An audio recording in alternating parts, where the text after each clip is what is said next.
యేసు ఈ లోకానికి వచ్చాను. దేవునికి స్తోత్ర. ఎందుకండి యేసుక్రీస్తు ప్రభువుని అంగీకరించాలి? ఏంటి యేసుక్రీస్తులో గొప్పతనం? యేసుక్రీస్తు వారు ఎవరో తెలుసా? పరిశుద్ధుడైన దేవుడు, పరిశుద్ధుడైన దేవుడు. రెండో విషయం చెప్పనా?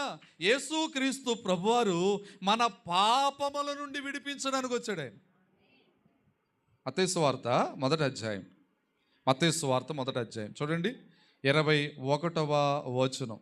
మత్తయి సువార్త అమ్మా ఎస్ ఓకే. వారి పాపముల నుండి, తన ప్రజలను వారి పాపముల నుండి ఆయనే అన్నకాడ యేసుక్రీస్తుని పెట్టుకోండి.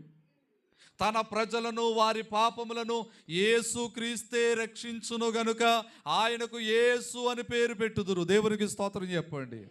యేసు అనగా కింద పుట్టినట్లు రాసుంది రక్షకుడు. రక్షకుడు అనే పేరు కలిగింది ఎవరికి అంటే ఒక్క యేసుక్రీస్తు వారికి మాత్రమే.